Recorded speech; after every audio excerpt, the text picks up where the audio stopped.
الحمد لله الذي خلق السماوات والأرض وجعل الظلمات والنور ثم الذين كفروا بربهم يعدلون.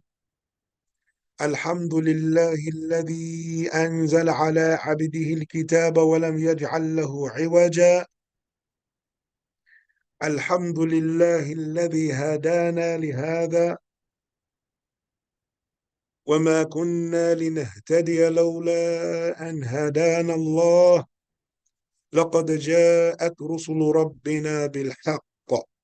Now, so we're still in the hadith of Nu'man ibn Bashir al-Shubuhat about the doubtful matters. And we talked about general doubtful matters and specific. And really, we would like to, especially when we're going through the classes of fiqh, classes of aqidah, we would like to look at it as what do you call it? Applied sciences. It's not, our way of learning is different than the Western way of learning, where you just, if you have an understanding, that it's okay, but practical application is not important. So my effort when I throw questions is not to put anyone on the spot, but to see if we leave this class, can we apply the information that we receive, right? So can anyone give me an example of something that could fall into the category of being a general doubtful matter? When I say general doubtful matter, meaning it's a doubtful matter to all the Muslims. No one can say, oh, that's not doubtful to me. It's a doubtful matter to all of the Muslims because it has something in it that could harm us in our religion. Anyone?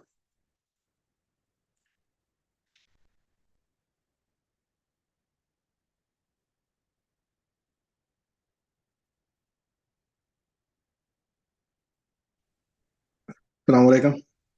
Walaikum assalam. Alhamdulillah, Ibn Dawood. Now, mashallah. Alhamdulillah, I didn't catch the first class. I don't know if you mentioned anything yet. Mm-hmm. Um, so I just want to make sure I understand doubt correctly before I even know if I can answer. For what I understand about doubt or a shak is that something which you you you believe something should be true, but at the same time you believe also its opposite has a possibility of being true. Is that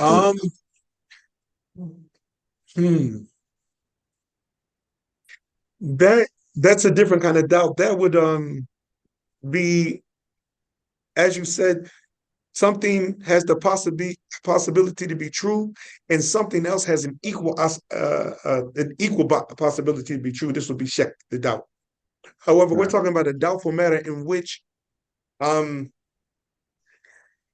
there's nothing textual in our religion that strictly prohibits it, yet at the same time, it has something attached to it that makes you feel that the religion may not be in support of involving yourself in such an issue or such action or statement or something like that.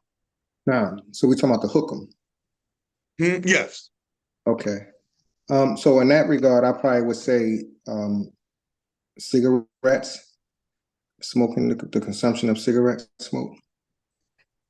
No, that wouldn't fall before, let's say 50, 60 years old. Cigarettes were a doubtful matter because the information of the harm that it caused was not known. Or maybe it'd been longer than that. I don't know exactly how long, but you did have a disagreement with the scholars. They said, well, I mean, it has a bad odor, but I mean, it's nothing, it doesn't get people intoxicated, so it's nothing to prove that, that it's haram, so we can't say it's haram. And then later on, more research were done and it was found out that it caused cancer and emphysema and all of these things like that. And Allah Ta'ala said, وَلَا تُلْقُوا بِأَيْدِيكُمْ إِلَى التَّهْلُكَةِ, and don't throw yourselves into destruction. So then it's after that, it was clear that it's haram because of the harm that it causes.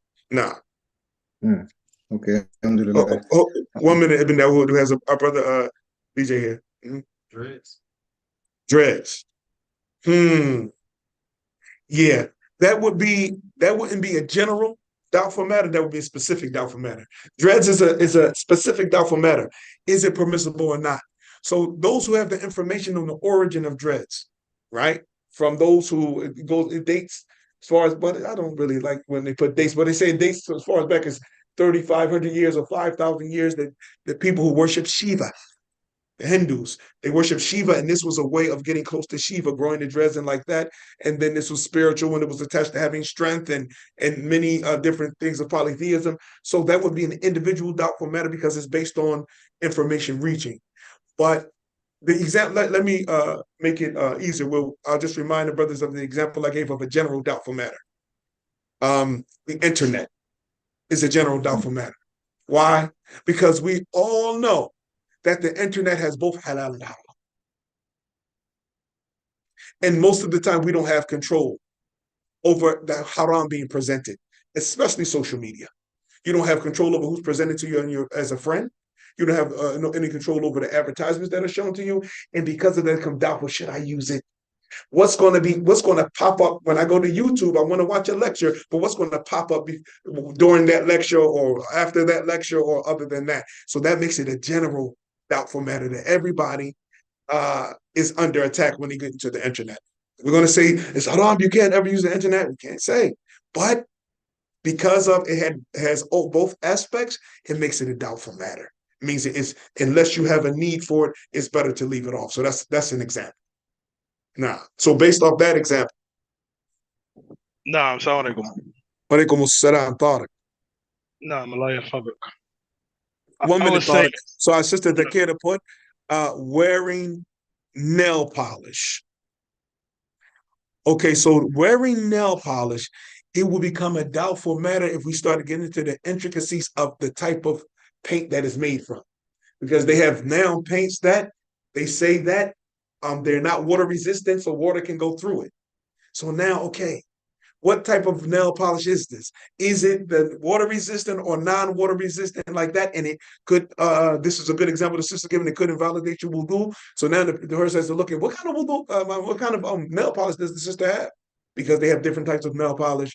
And like that, it's actually a sister who, I don't know how far she got with it. She had a nail polish that she did, test was done on, and she was calling it hijabi nail polish or something like that. That water could penetrate it because that's a condition of wudu, that water has to touch the fingernail. So she had a nail polish like that. I think she called it hijabi nail polish, but nah. Maguru makes that television. Nah. Thought it. I would say dealing with these quote unquote Islamic finance houses, these Yes. Shari'i Yes. compliant loans and things of this sort. I think Doubtful this is matter. an extremely doubtful matter. Yes. Because you pose a risk of waging war against yourself or the law and its messenger. Uh-huh. Because the intricacies of riba is one that's very complex, and the layman people don't really understand it or know. And Nah. I'm from one of them, but there's different categories of riba. Nah. There's ikhtilafat, with the ulama about riba as well. Nah. And also with regards to the currency, is there riba and paper money? Is there riba and digital? The complexities of these arguments. Nah. So I would say that this is definitely a doubtful matter. Excellent example. Dealing with this. Excellent. Yeah. Anybody that involved themselves in it want to know. Okay, so because alhamdulillah, Allah guided us, that we're trying to fear Allah.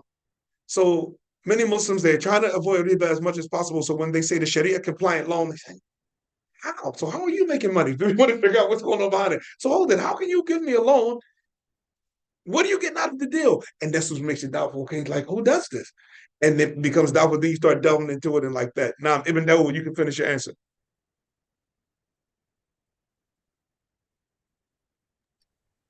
Okay. No. Yeah, I was just actually on both points. I remember in Baltimore that breathable nail polish was kind of gaining some ground, and my wife at the time had brought it to my attention. And we didn't actually see it as a doubtful matter because from what I understood of the requirements of wudu is that of washing the hands, not of the water just touching it. So even though the paint may be breathable, where the water can seep through and touch the nail, the agitation is not happening. So if you could elaborate on that, and I did want to say something about for the financial institutions. I did contact them before, and basically, what I understand of the haram institutions, where you get the loan to buy the house and then pay back the interest. With the particular one that I called, and this was years ago, I don't even remember which one it was. What they said was, what we'll do is buy the house for you. So if the house is 100,000, we'll buy it and then resell it to you for 130,000. So it's, I mean, so again, it's doubtful, but it sounds like the same thing to me. That's what makes it doubtful. That's exactly what makes it doubtful, and that's the biggest. I don't want to use the word, but that's the biggest scam of that whole so-called Sharia compliant, is that one of the conditions of trade in Islam is that you cannot sell something you don't possess.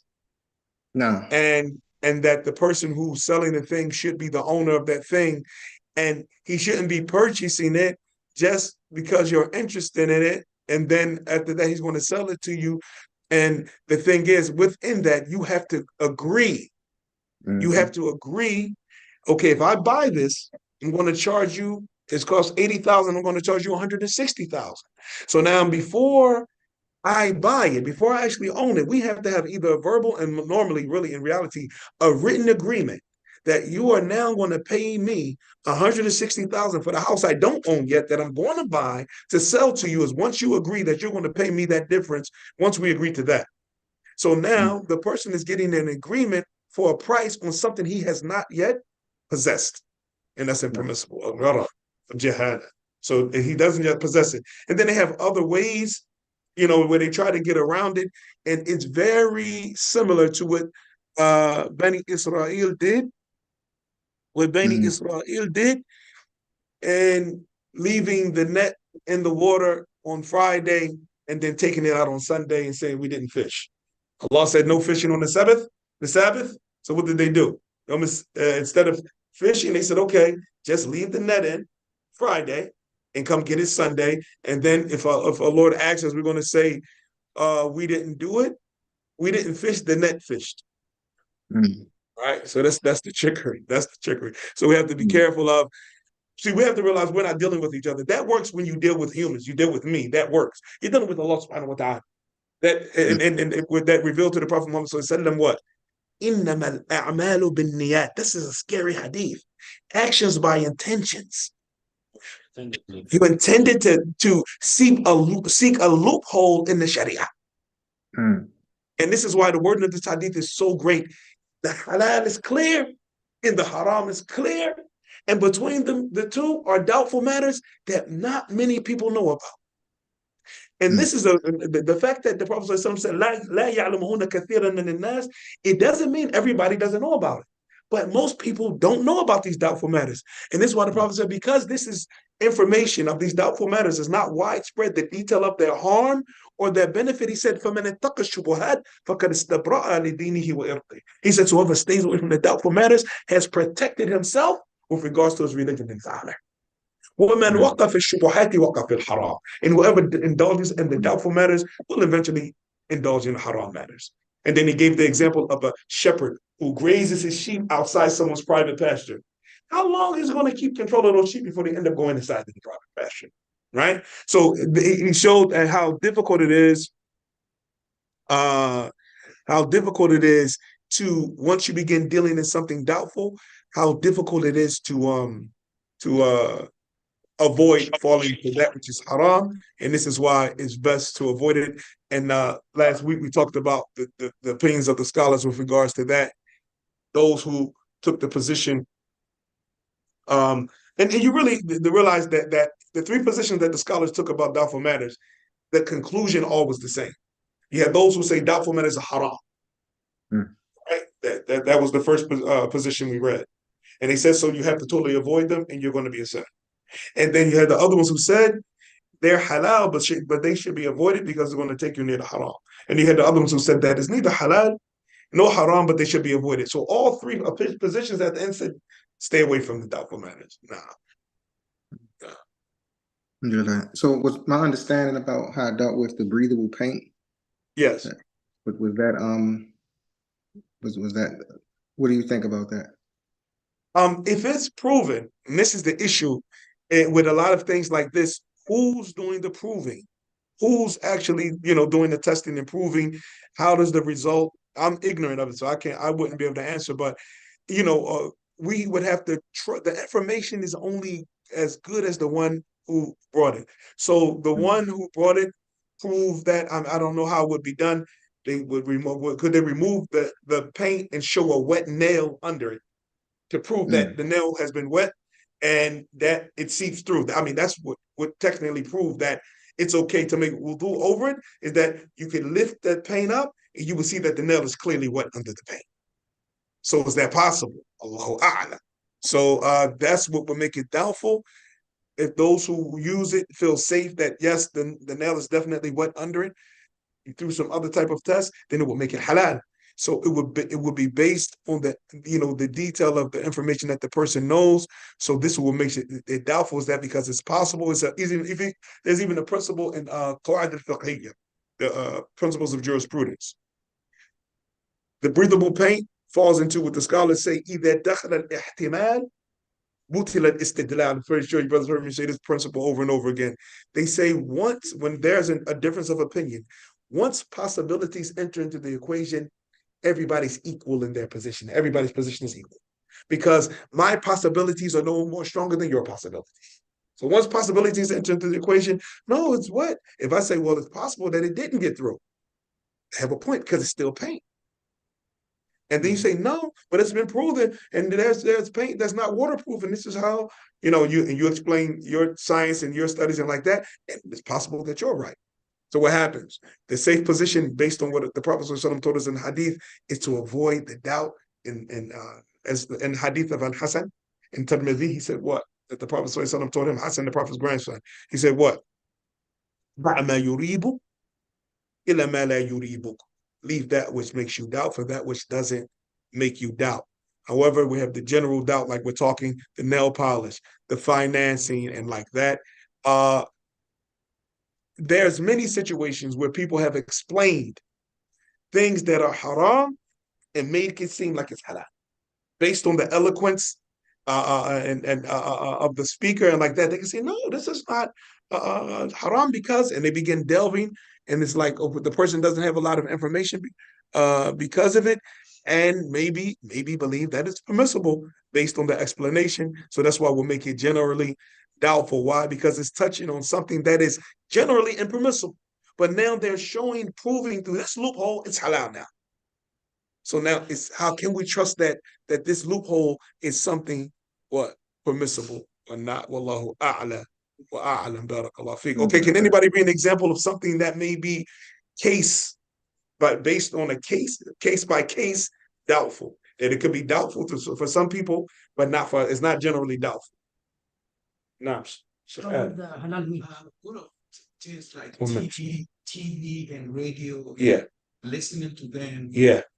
It depends on who is really making the judgment. Mm-hmm. For somebody watching TV, it's nothing but full of stuff that is because of commercials and everything. It is an educational program. You know for sure there's going to be a break, and then there's going to be some feature naked women, right? Yes. Or radio or something like that. So what do we look at? How do we deal with that? Mm-hmm. And then in the same token, you were talking about the nail. I know maybe my interpretation of the situation is wrong. I know when we wear clean socks for the very first day or first time, if you're doing wudu, you don't have to take it out. That you swipe, right? Is that did I interpret it right? Because how the material that they use, some of them is nothing but maybe soft nylon or something like that. Some of them may not allow water to touch it. It may be breathable, but the water may not get to your skin. How do you explain that shit? Okay, so we have two parts. The first, Sheikh Adam, he's talking about television and radio.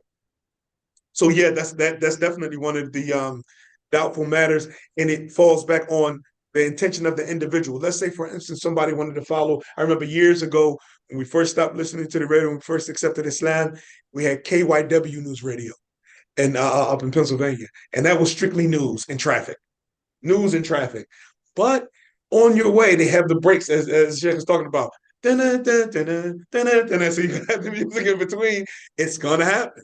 It's gonna happen. So now some of us will do what? We know when the break is going to come, because it comes. It's just like when you're about to go into the rak'ah. You can tell the imam's about to stop and he's going to go to the rak'ah. So you know that the break is about to come, so you turn it down. And then you know the break lasts 30 seconds and like that, so you turn it back up, so you skip that part. The commercial.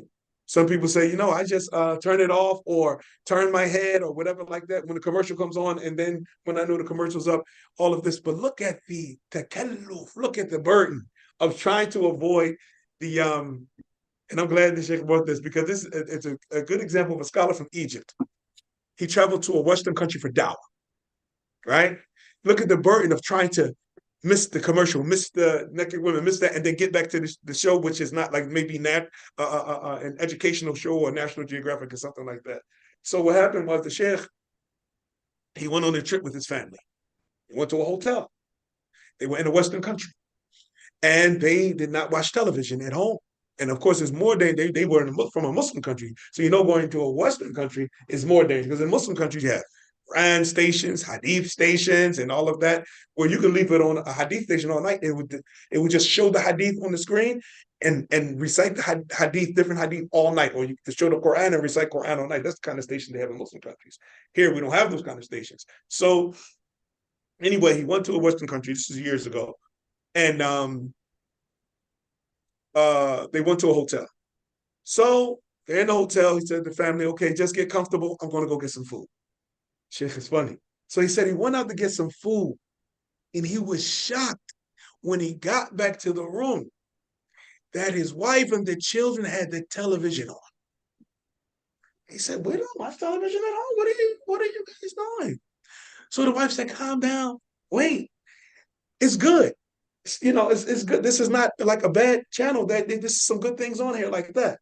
So the Sheikh, he said the wife began to take the food out of the bag and, put the plastic or the paper plates out and prepare the food. He said, I'll be back. So he went downstairs and he came back up. So after she had spread the food out like that and the television was on and she was like, see, it's no music, no women like that. He said, okay, fine. So after the food was laid out, he had a handful of dirt. So he started sprinkling the dirt in everybody's food, on everybody's plate. So they were like, what are you doing? He said, wait, it's still good in it. If you just pick through the dirt, it's still good. It's still good in it. So he said that's the example of trying to pick through the good in television.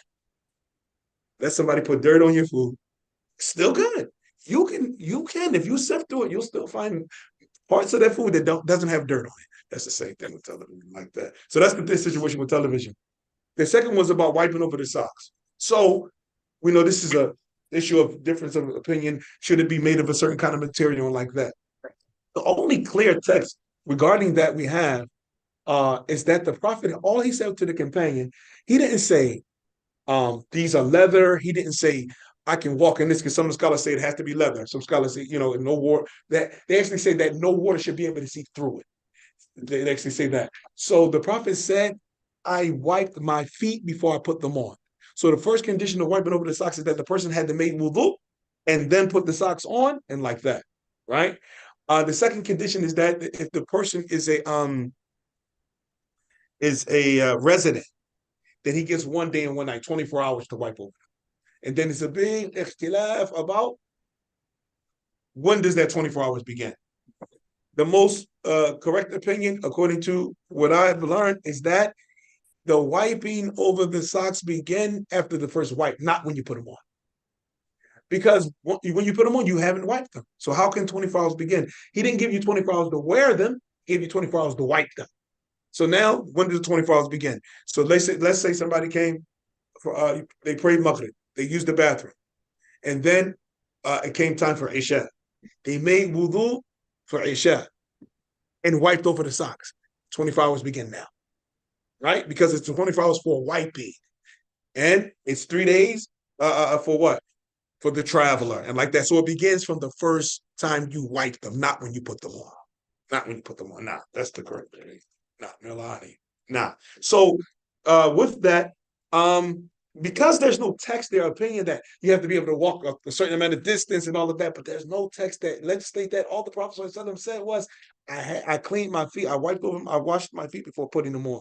So they don't have to be breathable. However, the scholars say they have to cover the place that you would normally wash during wudu in order for them to wipe it over. Other than that, it's like you don't have a sock on anyway. So if they have big holes in them or something like that, then they wouldn't be wiped over like that. So that's the situation with wiping over the socks now. Huh? They have to cover the places we make wudu. So those ankle socks that actually come below the ankle and like that, no, you wouldn't be able to, because they have to cover the place where you would normally wash for you to wipe over them. Also, the wiping over the socks is done at the top, not the bottom. And this is one of the evidences. Ali radiallahu anhu and others said what? This is one of the points where that our religion is based on following, right? And not intellect, right? We have things that are logical in Islam, of course, but there are some things that should prove in us. Do we really follow the messenger? Look what Allah Ta'ala said about the Qibla. Huh? وَمَا جَعَلْنَا الْقِبْلَةَ الَّتِي كُنْتَ عَلَيْهَا إِلَّا لِنَعْلَمَ مَنْ يَتَّبِعُ الرَّسُولَ. And we only made you pray to the first Qibla before changing it back to the Kaaba to see who really was following the Prophet. From the one who would turn on his heels. SubhanAllah. So Allah said he was testing those. He had the Qibla to Bayt al-Maqdis, to Jerusalem, all those years. And then what? After the Hijrah to Medina, he changed the Qibla. And he said, he could have made the Qibla the Kaaba from day one. No, let's see who really follows the Messenger of Allah, who's going to turn on the hills when the Qibla is changed and say, oh, what is he doing? Why would he change the Qibla? So, and that was the test from Allah subhanahu wa ta'ala. Nah. I hope that answered the question. Nah. So, okay, somebody's what it comes on 1 minute. Also, shortening the salah when in a dawah group, and the pastor was said, if you're away from what you must be at least 48 miles. Oh, for the distance of shortening the salah. If you leave out the limits of your city or town, your home, then it becomes permissible to shorten the salah. And what we have to understand, everybody wants to get close to Allah and be religious. The Prophet sallallahu alaihi wasallam, this is a very important hadith. Sometimes we use the statement that the Prophet said the religion is easy. We use it out of place. We use it to do acts of disobedience and justify them. Then when it comes to actual concessions in the deen, we try to be stronger. Like, okay, somebody's traveling and said, I'm going to fast anyway. I mean, I know I can break my fast, but why break my fast? I'm strong enough to handle it. The Prophet ﷺ said, Laysa min ambir am fim safar. He said it is not from piety to fast while traveling. There's no text to say whoever's fast while traveling, his reward will be increased. And it says nothing. Allah said, فَمَنْ كَانَ مِنْكُمْ مَرِيدًا أَوْ عَلَى سَفَرٍ فَعِدَّةٌ مِنْ أَيَّامٍ أُخَرٍ. So whoever from you was sick or on a journey, then he should make it up from days later. You read, look, and then look what Allah said after he explained. And Allah doesn't need to explain, but he said, يُرِيدُ اللَّهُ بِكُمُ الْيُسْرَ. يُرِيدُ اللَّهُ بِكُمُ الْيُسْرَ. Allah wants to make things easy for you. وَلَا يُرِيدُ بِكُمُ الْعُسْرَ. And he doesn't want to make things difficult. So when you're traveling, break your fast. This is what Allah said. He wanted to make it easy for you. The Prophet said it's not from piety to fast while traveling. Same thing, shortening the prayer. Shorten the prayer. It's no extra reward in extending the prayer and praying for rak'ah if you're a traveler. The strongest position on when you shorten your prayer, and one point we have to make is that, and traveling, naturally it will be considered based on urf, on customs. Whatever the people consider to be a journey, it's a journey. However, now because of so many different means of traveling have been invented, okay, do we go by modern traveling? If we go by modern traveling, there's no such thing as traveling anymore. It only takes 10 hours to get from America to Egypt, right? That means woman wouldn't need a mahram. She can go to Egypt, go to Saudi Arabia, or anywhere she wants, if we go by modern ways of traveling. So the modern ways of traveling is not the way we judge traveling. We judge traveling by what was traveling according to the time of the Prophet sallallahu alaihi wasallam. This is very important to understand. So now, how would we use our devices today to find it that way? This is something I went through with my relatives. So don't go to when you go to your GPS, don't use car, don't use train, don't use bus. See that image of walking? That's the image you're going to use to find out how long would it take to get from this distance to this distance, and this is how you judge. Because the Prophet ﷺ said it's not permissible for a woman who believes in Allah on the last day to travel the distance of a night's journey. In another narration, 3 nights journey without a mahram. So now, based on walking, you would do that, or biking to be similar to a horse or something like that. And then if it extends that period of time where the Prophet said a woman shouldn't travel without a mahram, then that ruling applies to that woman like that. As far as distance, 84 kilometers, or 48 miles, however, it's just, in books of fiqh, 84 kilometers because they go by kilometers. So there's no text. And that was done measuring the distance of one of the travels of the Prophet sallallahu alaihi wasallam. Also, how long a person has traveled. When does a person have to make 4 rakat? Is it 3 days and like that? That also is another big issue as related to traveling. But we have the hadith of Ibn Abbas when in regards to distance. Ibn Abbas radiallahu anhu said, كنا نقصر الصلاة ونحن نرى بيوتنا. He said we used to shorten our prayers, we could still see our homes. And remember, it wasn't tall buildings then.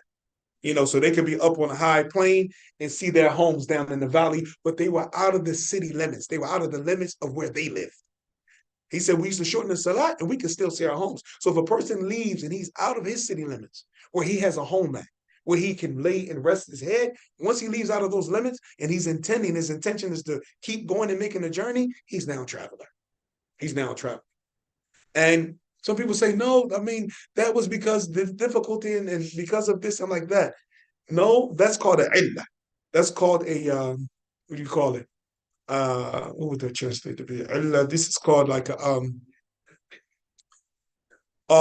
just one of the reasons, but it's not confound in that, meaning that breaking your fast and shortening the salat, you don't have to be going through a difficulty. But because traveling normally accompanies those types of difficulties, it was given that. But even if you're comfortable in the car, air conditioned, like that, you're traveling, you're going to Florida, you're going to Detroit, you're going to Dearborn, and like that, you're out of your limits. You don't have a home in the place that you're in. Now you're a traveler. No matter how comfortable your car is, you're a traveler. This is the Prophet ﷺ said what? Inna Allah, indeed Allah, yuhibbu and yu'ta rukhasahu. Allah loves that you take his concessions. Allah loves it. He said, just like Allah Ta'ala loves that you fulfill his obligations. So when Allah gives us a concession, take it. Take it. This is also part of being obedient to Allah. This is also part of believing in his revelation, to accept the concessions, just like we try to our best to fulfill the obligations. Nah. Abu Rumaysa.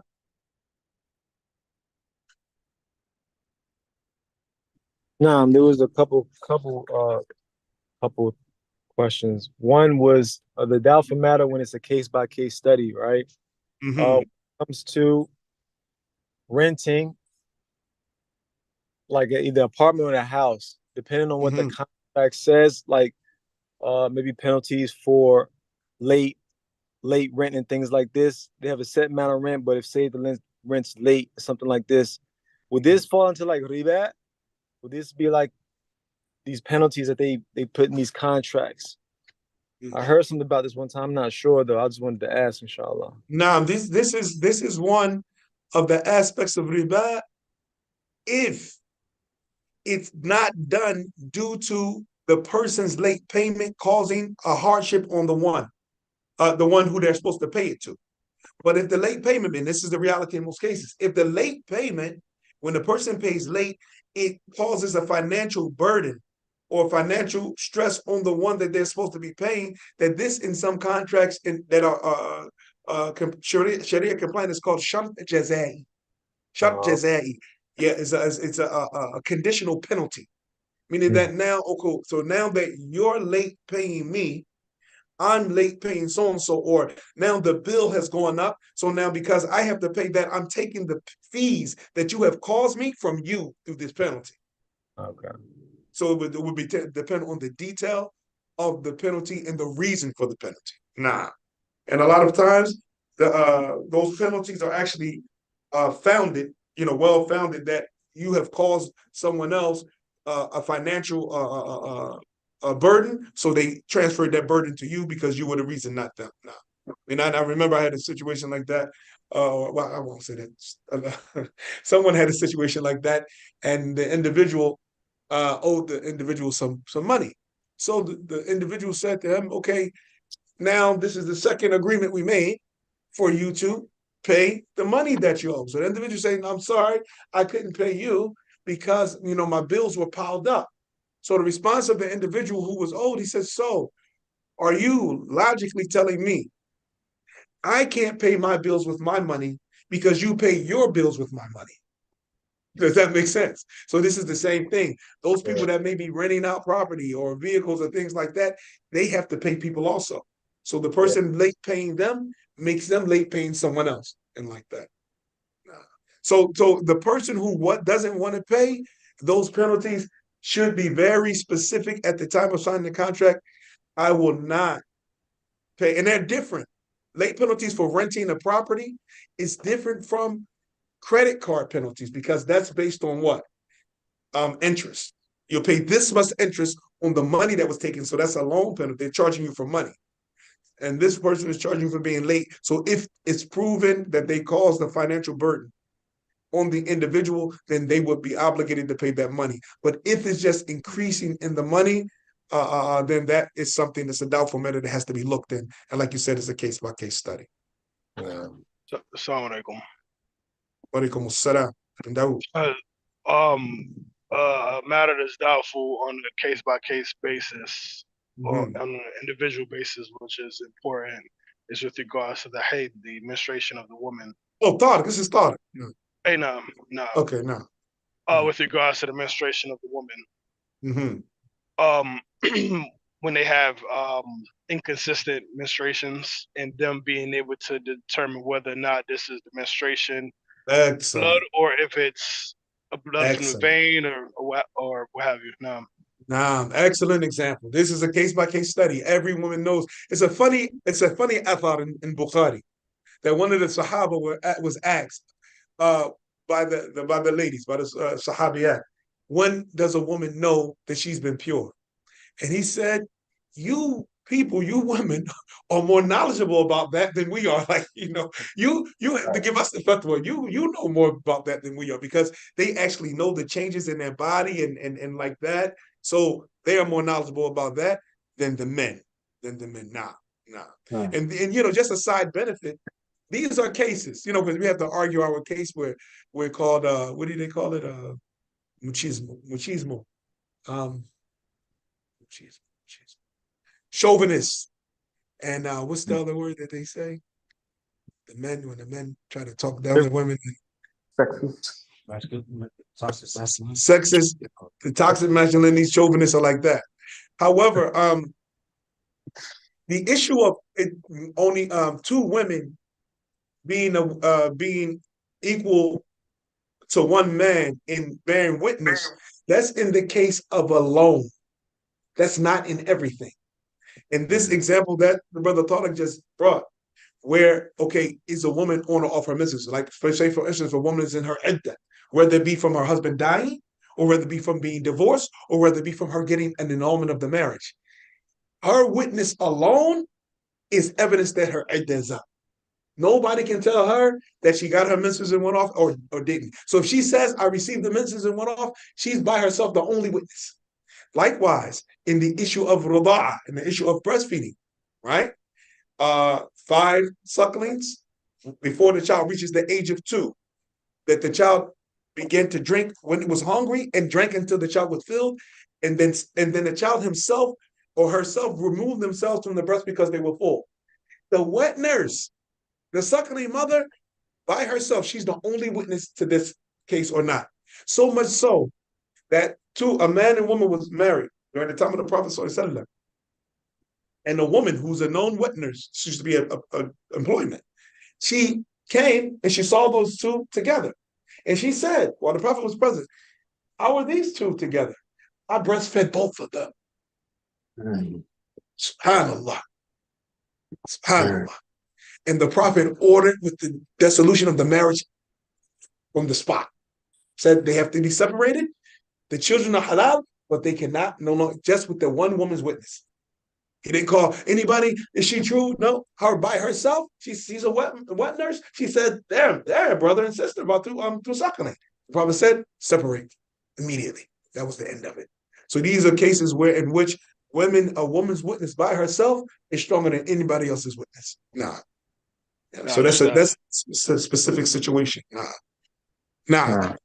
Now, when I was mentioning the menstruation, I really wanted to pinpoint whether or not they're pure from the aspect of when they begin to pray again, because there's certain women who menstruate consistently. Well, not menstruate, but they're bleeding consistently, and right. we find this. We find this sometimes. After a woman has given birth, after her postnatal period, her menstruation will still be very inconsistent. It may come 1 month, and then the next month it may not come, and then it comes again the following month for 3 days, and then it stops, and then she bleeds for 2 weeks, and like this.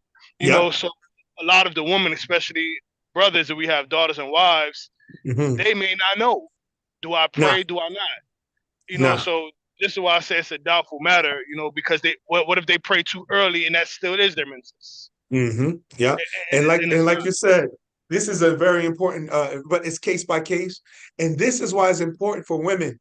Number one, to understand the Sharia ruling concerning this. That's number one.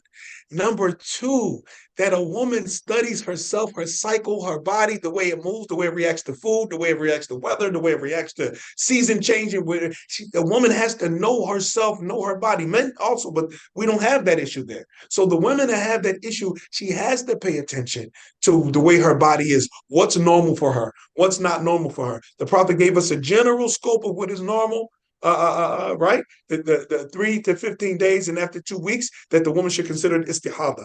That's a general ruling, right? That's a general ruling. However, case by case, the woman might know from the color, from the odor, that this is still menses, because istihada is pure blood, it's clean blood, it's not menstrual blood. So it has a different color and it has a different odor than actual menstrual blood. And women, once again, are more knowledgeable about this affair than men are, because they are the ones who actually go through it. So women, we need our sisters to be very knowledgeable in these issues and to teach our sisters and our daughters about that which they can have a more meticulous way to judge whether or not they're on or off their menses or postnatal bleeding, because it would take a very, what do you want to say, uncomfortable effort on the part of men to study this issue, because it would take them to look at those particular napkins and things like that, and then compare them to other napkins with the different type. And this is not something that have to be done. Rather, the women should inform us about it, because this is their field of knowledge, because it happens to them. Nah. 1 minute, the brother Abdul Haq is saying something. Could you elaborate on a night's journey? What that is, like a time frame? 24 hours. 24 hours. Yeah. 24 hours is a night's journey. So one hadith says a night and a day, the distance of a night and a day, meaning 24 hours. It's just like the hadith of the Prophet ﷺ, where he said, and the hadith of Mu'adh, when he sent them to Yemen, he said, and if they obey you in La ilaha illallah, then tell them that Allah Ta'ala has made obligatory upon them 5 prayers to be prayed every night and every day, meaning in a 24-hour period. Nah. Ibn Dawood, I see your hand up. Nah, alhamdulillah. Well, just on the issue when you're speaking about the menses, as you were talking about the men having to look at the napkins, I was thinking about the Ansari women who used to bring their menses cloth to Aisha to ask questions about concerning those issues.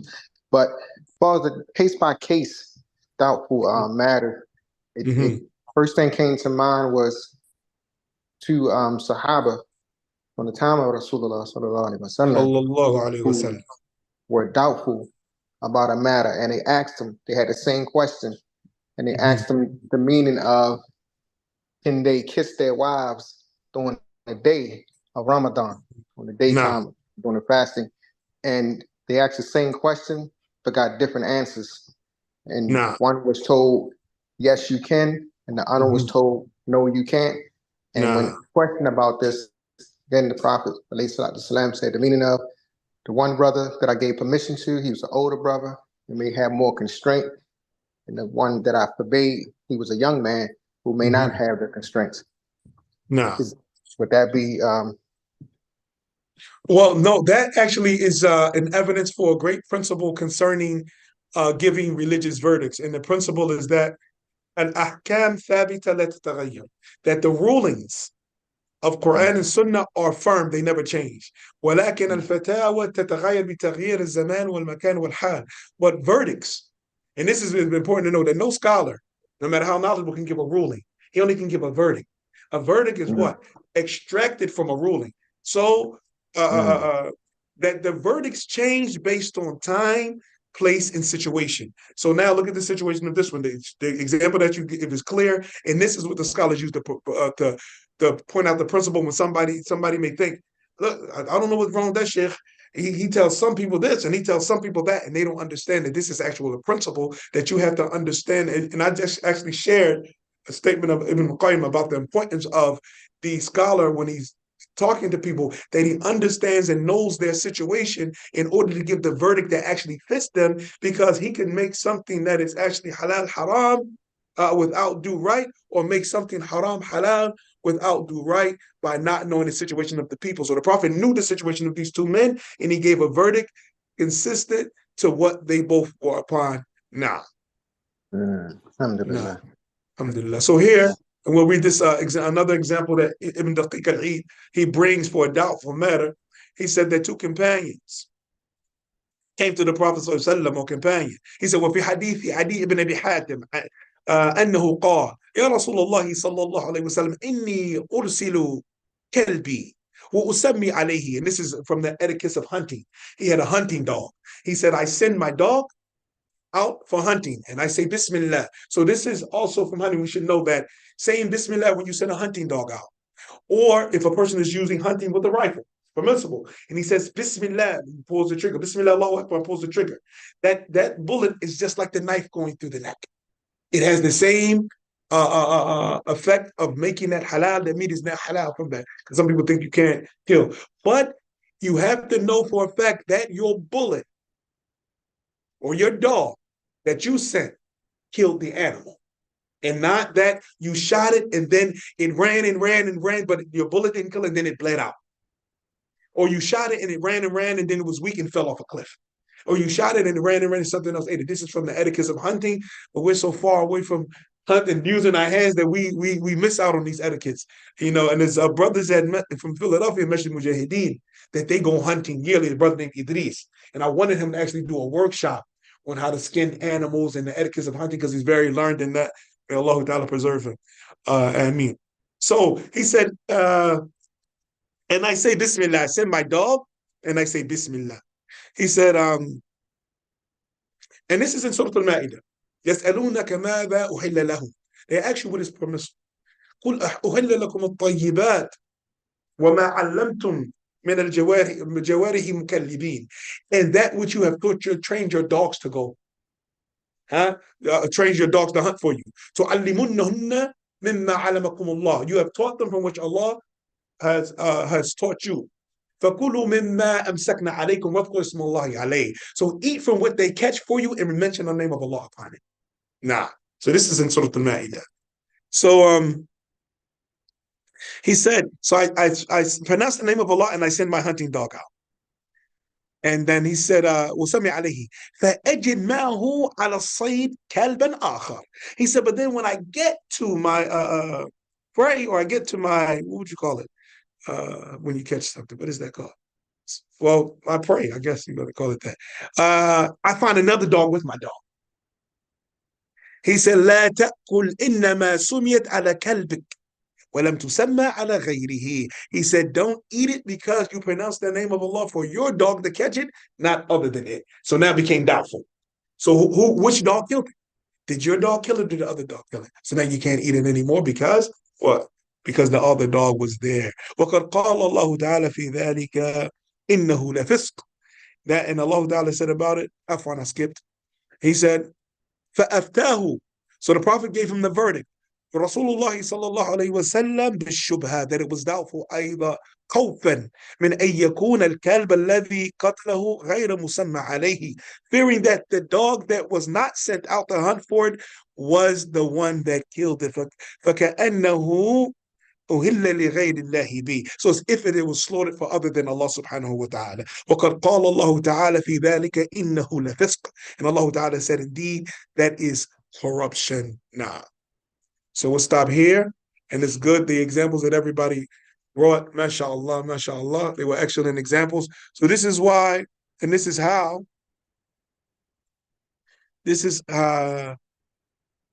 we have to investigate, or not investigate, I'm sorry. This is how we have to bring the lessons out and apply them to our actual lives. You get a verdict or you get a ruling or you get a principle. Now you go out and say, okay, and ask in class. Don't worry about asking in class, okay, how would that, this is important, that be applied in real life? Okay, if I leave out the door right now, that what you just taught us right here, can that be applied? Or if it can be applied, how would it be applied? Where would it be applied? When would it be applied? Because we keep telling everybody Islam is a complete way of life. But then we fall into secularism, some knowingly, some unknowingly. And I believe, inshallah, most unknowingly. When we leave Islam in here and believe that we have a different life besides what we talk about in here, out there, we just separate the church from state. It's secularism. No, it goes out that door with us. Everything that we're getting in this class and the other classes, it's supposed to go out that door with us. And through that, the people learn Islam. The Prophet ﷺ, he used to go to the marketplace. What did he do to the Sahabi? Put his hands into the dates. And he pulled it out and he had wet dates on his hand. He said, what is this? He said, Ya Rasulullah, asabatu sana. It rained yesterday and got on the dates. He said, so then why didn't you separate the dry dates from the wet dates? He said, Man ghashana falaysa minna. Whoever deceives us is not from us. What the people. And this is why the kuffar, what did the kuffar say when they saw the Prophet living like this? ما لهذا الرسول يأكل الطعام ويمشي في الأسواق. So the Furqan. They said, what kind of messenger is this? He eats just like everybody else and he walks in the market. The Prophet used to be in the marketplaces. Is to be in the market. So it's not some special status, the sheikh, the imam, the da'i. You never see him, somebody's buying groceries and like that. No, people learn how to be just. When righteous people go in the market and deal justly, they learn from the behavior. Islam spread. Go to Kenya, go to Tanzania and find out.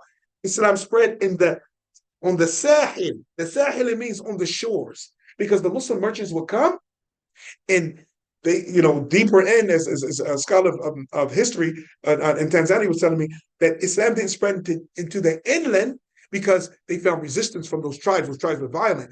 But on the shore, the people were open to Islam and they traded with the Muslims and accepted Islam. So you're going to find in those places in northeast and southeast and in between. In Africa, you find the places filled with Islam from trading with the Muslims, and they saw the justice and the uprightness of the Muslims. But if we go into we go into like this shell in which people don't see us, they don't deal with us, they don't see us how we deal in money, they don't see us how we deal with calamity, they don't see like that, and they just know that we're inside that building. I don't know what they're doing in there, I'm scared of them. But when they see us out and they see us around and they interact with us, I know plenty of Muslims. I don't know what you're scared about. It's like the comedian from the UK, I don't know what his name, but what did he say? He said he's not Muslim. He said if the Muslims wanted to kill us, I don't know how it is in the UK, but this is his joke. He said if the Muslims wanted to kill us, we would all be dead already. He said because when we go to the club, we come out, we eat from the shawarma carts in the fucking cart. He said we will be dead already. He said all they got to do is poison the shawarma cart. It'll be over. So he's arguing the case that the Muslims are not dangerous because he's saying, what are you people talking about? The Muslims are dead. We eat their food every day. We deal with them. So he uses proof kafir, that the Muslims are not dangerous because he proved that they interact, they eat food out of our hands. We'll call us terrorists. Eat food out of our hands every day. You call us a terrorist. Not like that. Now, Wallahu a'lam wa a'lam. Now, we'll take this last question or statement, Ibn Dawood. How about the food of Okay, I'm sorry. 1 minute, Ibn Dawood. Huh? of the Ahl Kitab, like Zabiya and the halal food? There's a lot of confusion going on. Nah, this is serious. Jazakumullah khair. The food of the people of the book today is a serious matter. The origin of it is that it's halal. And this is an issue of difference of opinion that goes way back to Ibn Abbas and Ali. That one of them said that, no, I don't eat from the food of the people of the book because they don't follow any part of their religion except that they still drink alcohol. So I'm not going to eat it. So the other said what? Allah Ta'ala described them with all of these faults that you're saying. Allah described them with that and still said their meat is permissible. So this is an exception. So this is an old ikhtilaf starting with Ali and Ibn Abbas. But the issue today is that in America specifically, are these people still Christian?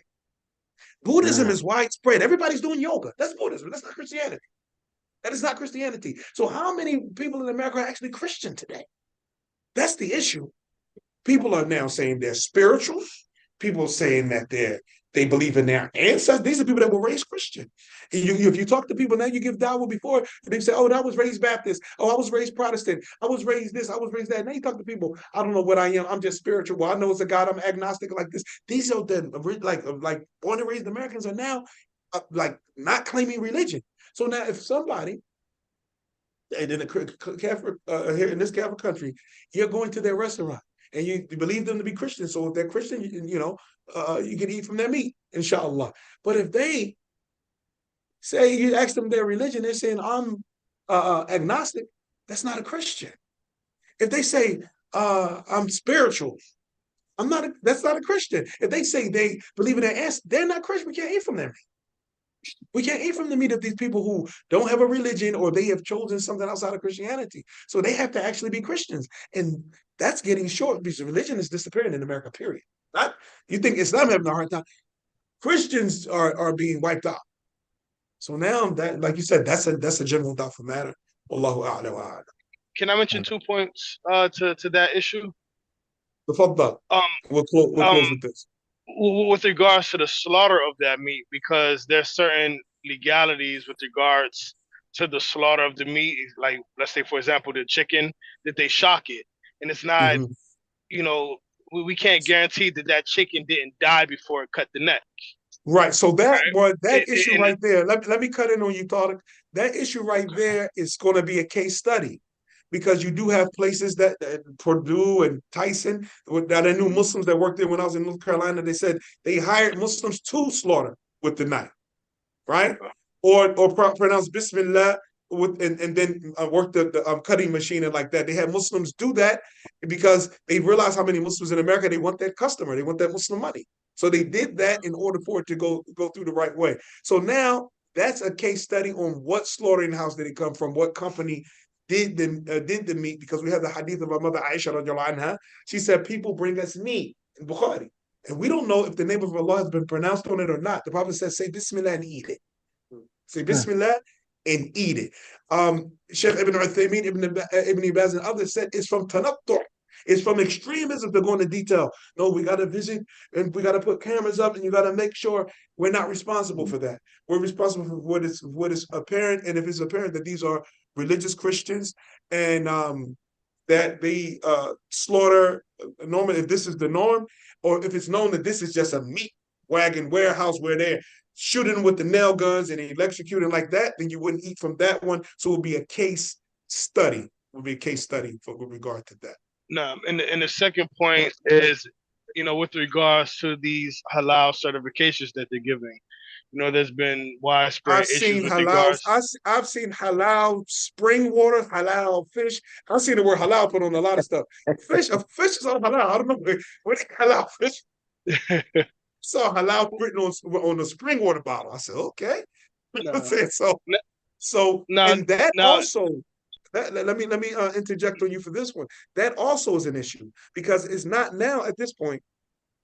And it's sad that I have to mention this point, but we know that the Prophet said the Ummah will be divided into 73 different groups. So now you have people who are grave worshippers, who actually worship dead people that claim Islam. Their meat is haram. They No, might that was have the point. Like yeah, a Rafidi their meat is slaughterhouse. haram. Their meat is haram. The Shia who put Ali's name in the adhan, they say Allah. That meat is haram. And they're all throughout, Nah, Dearborn and Detroit, where a lot of nah, yeah. wholesale and they own the wholesale slaughterhouses. They own the whole, yeah, they own the wholesale Now slaughterhouses, this is a mushkila. yeah, that's a problem. So now Like dealing with those individuals will fall into a major general doubtful matter that they should be avoided. They should be avoided. Nah. Jazakallah khair for that. Barakallah feek. I was in Detroit, man, Dearborn. Jazakallah khair for that. That's a good reminder. Barakallah feek. Nah, be careful. So A just lot of because they Shia. might have a question, they might have La ilaha illallah, but they're going to say after that Ali, Hussein, and like that. No, you can't eat from those places. Sufis, they go to the masjid, they got a grave in there, they're worshiping the person in the grave, saying he's a saint and all of this and that. That's a kafir. You can't eat that meat. Can't eat that meat. No. So now when you look at the division, the Rafid, the Shia, Zaydiyya, these Shia, these Sufi grave worshippers and all of that, the Ahmadiyya, you can't eat the meat of the Ahmadiyya. You can't eat the meat of the Ahmadiyya. They say there's a messenger that came after the messenger of Allah. It's Ahmad. He's a messenger of the messenger of Allah. This is kufr. This is kufr. So you can't eat the meat of the Ahmadiyya. So now what is the aqidah? The person that said halal, what is his aqidah? What is his aqidah? So if you know them to be of that group, then this is no place to have husnul dhan. Allah said, "Inna ba'da dhanni itham." Some suspicion is a sin, not all, some. So in that case, if this is an Ahmadiyya store, then okay, you expect the person behind the knife, behind the meat to be a kafir. So I'm not going to buy from there. I'd rather go to a Jewish spot and get some kosher meat than get from an Ahmadiyya. Nah, and like that. Nah. Jazakum Allahu khaira. Ibn Dawood, you had your hand up, and I said you were going to have the last statement. Yeah, well, I was just trying to confirm because I heard you say verdict earlier, and I haven't heard that word in a while. In regard to, I know when Allah and His Messenger gives us the ahkam. That's the hukm. That's the ruling. Right. So the ulama either makes it known to us what that hukm is or reminds us of that hukm. So when you say verdict, you're talking about fatawa? Yep, that's a verdict. Okay, a fatwa is a verdict. Yeah. And I'm glad you brought that back up because it's very important that we do not treat a verdict like a hukm. Nah. We cannot disobey a hukm, a ruling by Allah and His Messenger. But a verdict can be accepted or rejected. A verdict is only as strong as the evidence that supports it. A verdict is only as strong as the evidence that supports it. So if a scholar, you ask a scholar, is it permissible for me to do such and such? And he says, no, based on such and such and such and such and such and such. And then you say, but, and you let's say you know a text that is stronger, that doesn't support the verdict that you were given. You are to stick to the text and not put the verdict over top of the text. And this is why when the people came to Ibn Abbas, asking Ibn Abbas radiallahu anhu about Hajj and Umrah, how should it be done? Ibn Abbas explained it in detail. And then one of the people said, but I heard Abu Bakr say such and such. And the other one said, well, and I heard Umar say such and such. And then Ibn Abbas said, the sky is going to rain stones upon your heads. I told you that the Prophet said this, and you're going to tell me that Abu Bakr and Umar said something else? Nah. Like that. Nah. So nah. Alhamdulillah. And this also, is why no, being that you said that, also, because it's just bringing back my memories of Usul al-Fiqh, and it just reminded me of one of the first lessons that we learned, or that was emphasized on us, was that the fatwa or the verdict is for the one who asks the question. It's not for everyone else. Very important, and not to hold the brothers up, but this is a very important point. Brothers have to stop importing fatwa. Stop importing fatwa. There were so many things, and this is, you study this in a science. It's not really science. It's part of studying usul al-fiqh. It's called adab adab al-mufti wal-mustafti. The manners of the mufti, the one who gives the verdict, and the one who asks for the verdict, is very important. I'll give you a clear example, Ibn Dawood, that since you brought this up. I'll give you an example. Now we know the status of our great scholars that passed away. Let's give a scholar that we know we all respect and love, rahimahullah ta'ala, Sheikh Ibn Uthaymeen. No. So sometimes people here in the United States will call, when those scholars were alive, let's say in the issue of marriage and divorce. So let's say the woman wanted a verdict concerning marriage and divorce. So the brother, let's say the imam, he has Arabic and mashallah, so he has the number, he calls the sheikh, ya sheikh, I have a brother here and his wife, the wife wants a khola or like that. So, and the brother, he doesn't want to give his wife a khola. She hasn't bring anything strong from abuse or neglect or other than that she get a khola. And they ask the sheikh to give the verdict and grant her a khola. This could be a major scholar. He would not be able to grant a woman in the United States a khola because she's out of his jurisdiction. No. She's out of his jurisdiction. Number one, before even her being out of his jurisdiction, what? The sheikh himself is not a qadi. It's not a judge. And this is why when you read the Fatwa Sheikh Ibn Uthaymeen, Sheikh Ibn Baz, when it came to issues of arguments in the munaza'at al-mal, financial arguments and family matters, they would give them the hukum. If what you're saying, the hukum, not the verdict, they wouldn't give them a verdict. They would give them the hukum and say, but if you want the verdict, this is called fatwa or hukum, but in this case, this hukum, in this case, it means verdict, hukum at-tanfidh. If you want the verdict to be able to implement what I just said, you're going to have to take it to family court. You're going to have to take it to financial court. I can tell you what Quran and Sunnah says, but you can't do what I just said. You got to go to court and stand before a Muslim judge and like that. And this is what's supposed to be set up here. And here with the Muslims, that the Muslims who know the affairs and the ins and outs of what's going on, they say what? Okay, what's going on? Oh, this and that is going on. And they know the people and it can't be hidden. It can't be hidden. But a person calls over, a lot of times when they call overseas, they say they only got one of the people there in the argument there, so only one side of the story is being heard, which also makes the verdict that comes out of that impermissible. So many, barakallah fi, so many issues that makes this that we think, but we call a major scholar, but you didn't call it an Islamic judge. You didn't call somebody within your jurisdiction. And all of and then you didn't get details from both sides of the story. So the verdict is only strong as the information was provided and the principles that guided it. So, and this is why the Prophet ﷺ said, the Hadeeth in Bukhari, he said, two of you bring me your argument. And one of you has al-had min al-akhar, and some of you are more eloquent in speech than his brother. So I ruled in his favor. He said, those of you who do this, and because of that I have given him a right of his brother, I have only given him a portion of the hellfire, so let him take it or leave it. Nah. هذا وصلى الله وسلم وبارك على نبينا محمد وعلى آله وصحبه وسلم. We ask Allah to grant us pure intentions, beneficial knowledge, and righteous actions according to the Sunnah of the Prophet صلى الله عليه وسلم. سبحانك اللهم وبحمدك أشهد أن لا إله إلا أنت وأستغفرك وأتوب إليك. والسلام عليكم ورحمة الله وبركاته.